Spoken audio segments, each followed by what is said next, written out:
MMC phase 1 and we are learning the repetition of structures और इसके हम लोग CCP के बारे में बात कर रहे थे। बिल्कुल। तो मैं आपको इसमें एनगल्फिंग यानी कि 2CP मॉड्यूल पढ़ा रहा हूँ अभी। 2 कैंडलस्टिक पैटर्न मॉड्यूल यानी कि जिनके अंदर 2 कैंडलस्टिक पैटर्न आते हैं, हम लोग उसको अच्छे से समझने की कोशिश करेंगे। This is called the mirror market concept. This is not SMC, ये SMC नहीं है। ये मैं तो कह रहा हूँ भाई, ये SMC के सामने कुछ भी नहीं है। ठीक है, बस खुश, हम ही छोटे हो जाते हैं यार।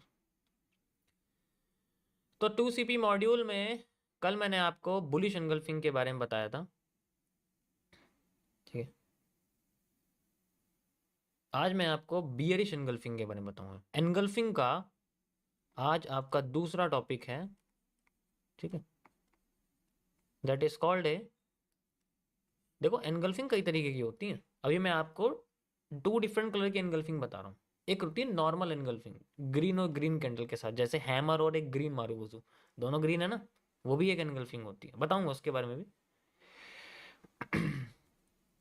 अब यहां पर हम शुरू करते हैं अपनी बियरिश एनगल्फिंग।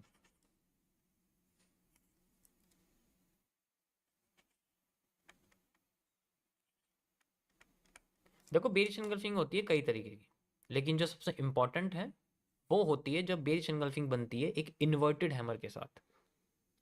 इन्वर्टेड हैमर, तुम्हें पता ही, इन्वर्टेड हैमर मार्केट को गिराने का काम करता है।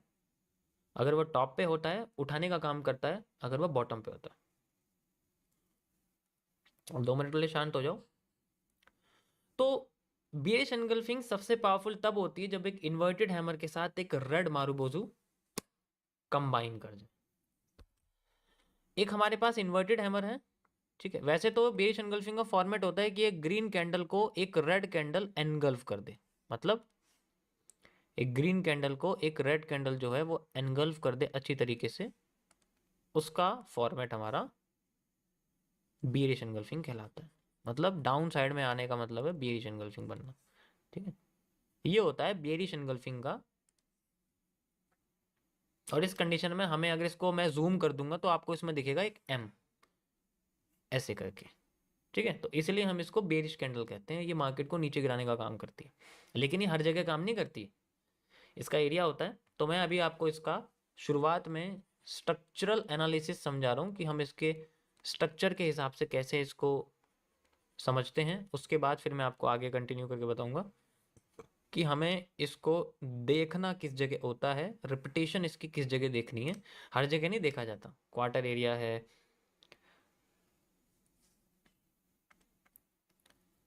ओके, अबे ये क्या बन गया? स्केल सा आ गया इसके ऊपर। तो एक अगर ये हमारे पास इन्वर्टेड हैमर जैसी है तो ये बहुत पावरफुल होती है, क्योंकि ये ऊपर की जो विक है ये प्रेशर को बताती है, जो कि मैं आपको WLC में बताऊंगा, विक लाइन कॉन्सेप्ट के अंदर आपको समझाऊंगा कैंडल की, कि हमें विक लाइन को किस तरीके से समझना होता है और कैसे हमें ये बहुत ज़्यादा पावरफुल हमें दिखाती है। तो एक बेरिश एनगल्फिंग तभी बनती है सबसे पावरफुल जब उसके पास एक इन्वर्टेड हैमर को क्रॉस कर दे एक रेड मारूबोजू। ठीक है, तो हम इसको क्या बोलते हैं? एक, this is called a red marubozu. ठीक है, इसे हम लोग रेड मारूबोजू कहते हैं। और ये क्या करती है? ये हमारे इन्वर्टेड हैमर को एनगल्फ कर देती है, इसको क्रॉस कर देती है, इसका इसके लो को मार्केट इसको क्रॉस कर देती है, तभी हमारे लिए एक इन बियरिश एनगल्फिंग बना देती है। अब ऐसे कई सारे पैटर्न होते हैं, जरूरी नहीं है कि बेरिश एनगल्फिंग हमें ऐसी ही दिखती है, कई तरीके की होती है। इसको हम लोग बोलते हैं इन्वर्टेड एनगल्फिंग। ठीक है, इन्वर्टेड एनगल्फिंग मैंने इसका नाम रखा हुआ है। देखो ये सब चीजें मैं थोड़ा सा तुम्हें और डिटेल में समझा रहा हूँ, वैसे मुझे इतना डिटेल में बताने की जरूरत नहीं, लेकिन नाम पता होना चाहिए, अगर ऐसा कुछ आ जाए तो पता। अब क्या है, मुझे दिख जाता है, नाम की भी जरूरत नहीं होती। ठीक है, नाम की भी जरूरत नहीं है, लेकिन जब हम देखते हैं तो मैं एग्जांपल दिखाता हूँ कैसे दिखती है। पहले तुम बस ये देखना कि ये होती कैसी है। ये क्या है, लाइव में बन रही है यार, इससे बढ़िया मैंने कल बोला था आपसे कि दुआ करना कि जो मैं टॉपिक समझाऊं वो आपका लाइव में बन जाए। ऑथेंटिसिटी आपकी लाइव में इससे बढ़िया नहीं हो सकती किसी भी टॉपिक को एक्सप्लेन करते वक्त तुम्हारे सामने बनना। This is called a inverted hammer, this is called a base engulfing. अभी फिलहाल के लिए एनगल्फिंग दिख रही है लेकिन ये स्टफ्ड है, लेकिन बताऊंगा आगे स्टफ्ड वगैरह क्या होती है, लेकिन अभी फिलहाल के समझो ये एक एनगल्फिंग है, सिर्फ एक एनगल्फिंग है। ठीक है, ऐसी दिखती है। अभी हम और देखते हैं इसको किस तरीके से दिखाई देती है। You can see like this, ये देख सकते हो आप, ये रही inverted hammer with a red marubozu. We have a base engulfing. यहाँ पर भी ये दो दो बनी हुई हैं, देखो एक यहाँ पर भी, ये तो बहुत छोटी बॉडी है इसकी, ये तो टोनबो है। यू कैन सी ये दोनों पैटर्न आपके सामने दिख रहे हैं, दोनों पैटर्न आपके सामने दिख। Got it, got it. अब और भी हम देख सकते हैं, जैसे कि आप टॉप पे देख सकते हो, ये भी एक इन्वर्टेड हैमर ही है।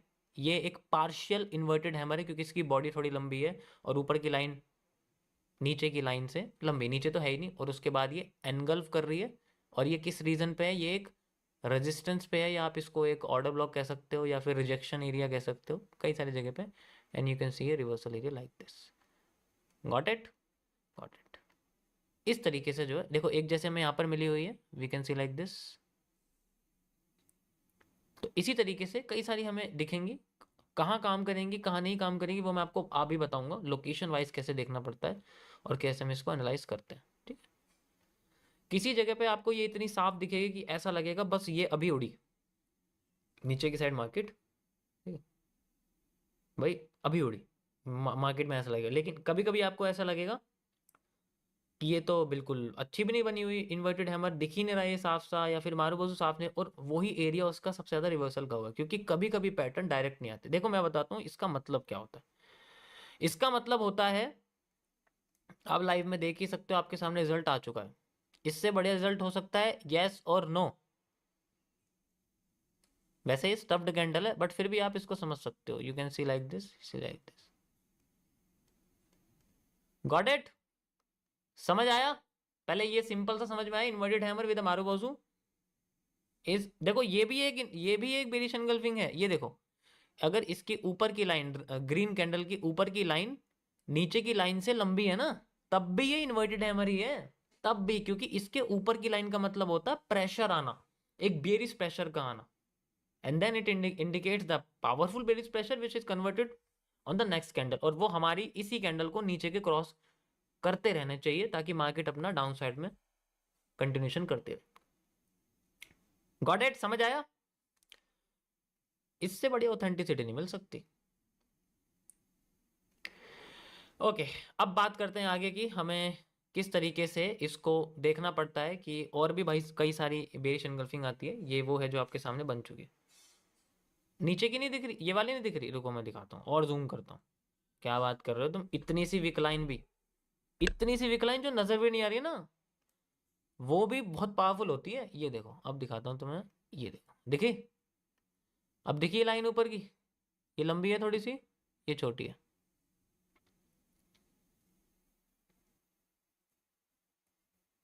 Got it?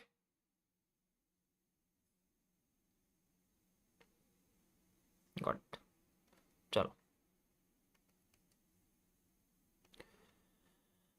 अब और भी आप चाहे पूरा खोज के देख सकते हो, पूरा का पूरा खोज के देख सकते हो, जैसा आपको खोजना है, जैसा आपको देखना है, आप आराम से देख सकते हो, कोई दिक्कत नहीं है।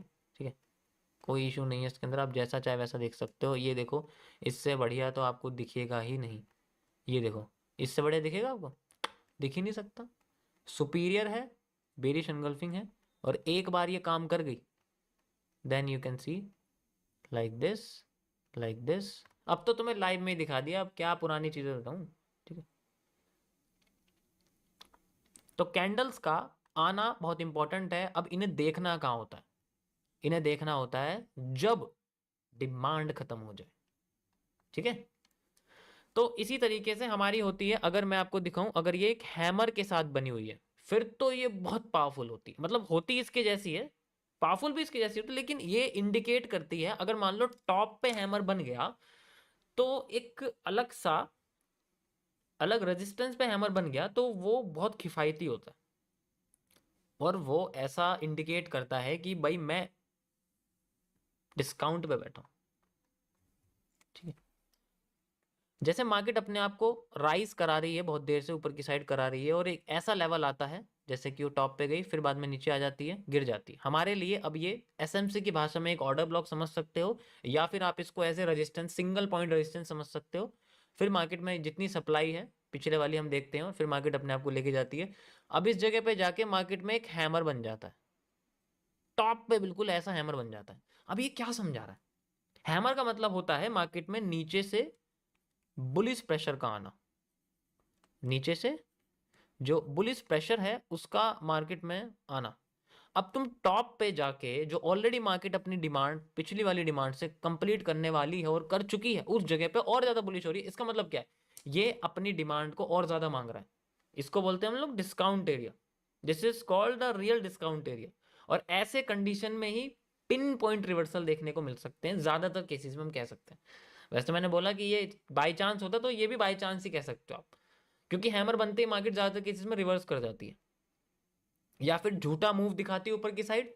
झूठा मूव कैसे? हमें लगता है मार्केट अपने आप को अपने हाई को क्रॉस कर चुकी है अगली कैंडल में और ऊपर से एक कैंडल स्टफ्ड हो जाती है और ऊपर इन्वर्टेड हैमर बन जाता है। Then we have a reversal, then we have a reversal, then we have a reversal, then we have a reversal. इस तरीके से एक झूठा मूव क्रिएट किया जाता है। बनती हुई कैंडल आपको कैसी लगेगी? हैमर बना हुआ है, कैंडल पूरी की पूरी बनी हुई होगी और कुछ लास्ट सेकंड में ये अपने आप को नीचे कर देगी, कैंडल ऐसी हो जाएगी, स्टफ्ड हो जाएगी। इस कंडीशन को बोलते हैं स्टफ्ड। एकदम से ऊपर से बेरिश प्रेशर पड़ना, then again red candle continue like this. अगर मैं ये सारे हिस्से हटा दूं तो हैमर के बाद अगर डायरेक्ट ये कैंडल बन गई तो इससे बढ़िया तो बेरिश एंगल्फिंग है ही नहीं फिर, क्योंकि ऊपर इन्वर्टेड हैमर आया नहीं, डायरेक्ट मार्केट गिर गई, सबर ही नहीं है मार्केट को और ज्यादा। Got it? Got it?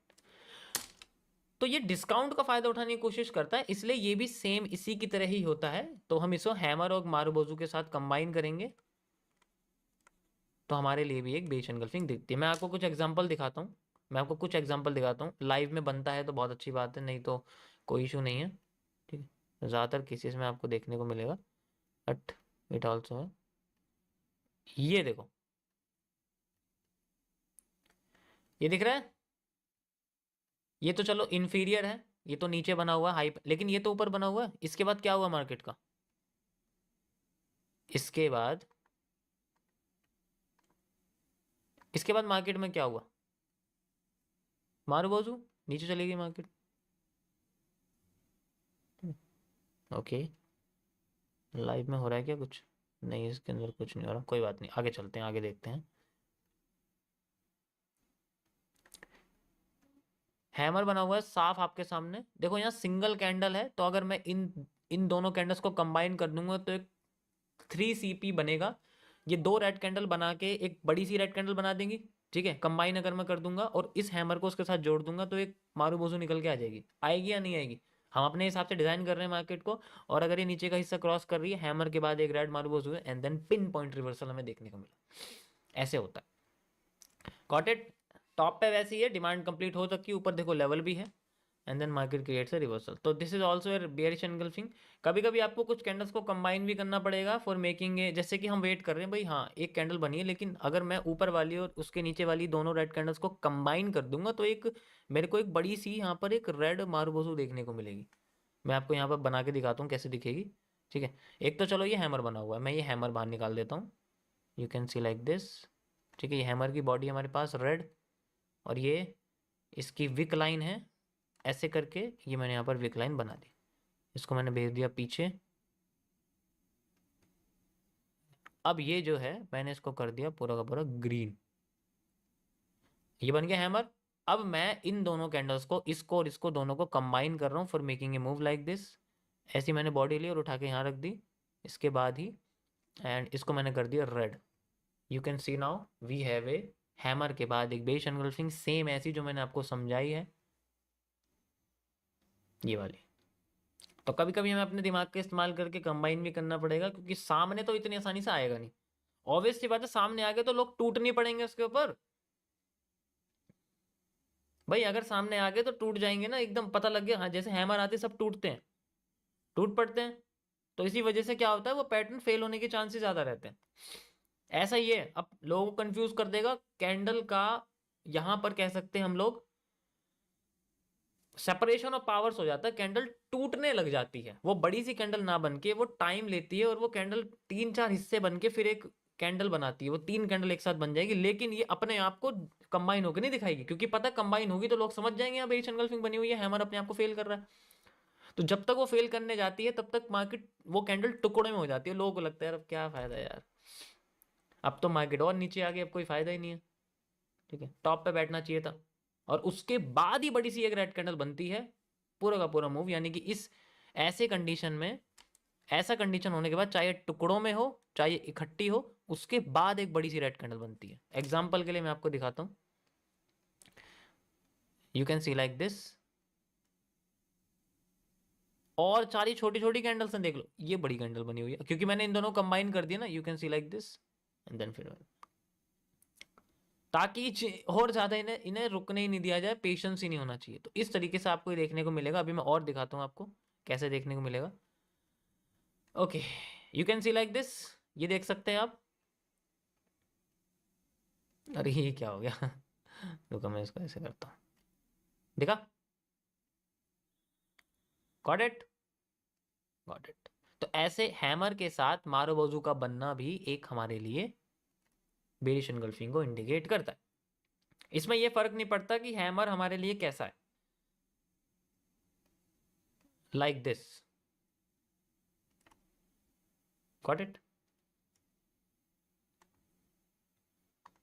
और भी आप देख सकते हो, ये तो रिसेंट में बना हुआ है, जो अभी रिसेंट में बना मैं आपको वही दिखा रहा हूँ, ये भी देख सकते हो आप। ठीक है, ये देखो, ये सारे बने हुए हैं, एक देखो ये बना हुआ है हमारे सामने, ये देखो, ठीक है।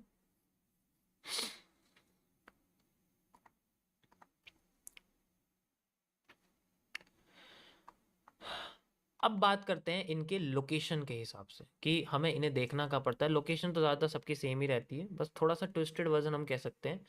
स्ट्रक्चरल एनालिसिस के बाद इसका दूसरा पार्ट आता है, दैट इज लोकेशन एनालिसिस, यानी कि लोकेशन हम लोग देखते कहाँ है इसको। ठीक है, देखो पहले तो ये पैटर्न आपका रिपीटेशन ऑफ कैंडल्स के कॉन्सेप्ट के अंदर आना चाहिए। रिपीटेशन ऑफ कैंडल्स का मतलब होता है ये कैंडल पहले काम करती हुई दिखनी चाहिए। ये वो नेता है जिसने हमारे स्टेट को अच्छा करा है, और अगर अच्छा करा है तो दोबारा चुनेंगे, चुनने के लिए दोबारा आना चाहिए। जब आएगा, अगर इसे टिकट मिल गई हमारी रेजिस्टेंस पे जाके, तो इसे हम यूज कर सकते हैं। अगर टिकट नहीं मिली ना, कोई और आगे बैठ गया, तो यूज नहीं कर सकते हम। तो सारा खेल यहाँ पर रिपीटेशन ऑफ कैंडल्स का है, वो पैटर्न यहाँ पर आना चाहिए जो पहले बना था, वही अगर यहाँ आ रहा है, यानी कि ये पैटर्न पहले भी बना होना चाहिए, उसके बाद फिर ये आना चाहिए। यहाँ पर जैसे मान लो गोवा है, जैसे मान लो यहाँ पर मुंबई है।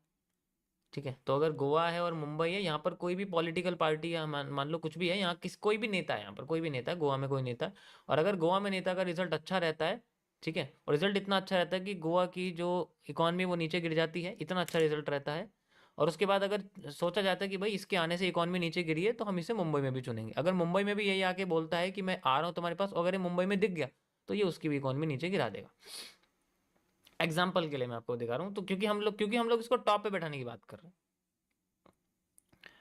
ठीक है, जस्ट लाइक दिस।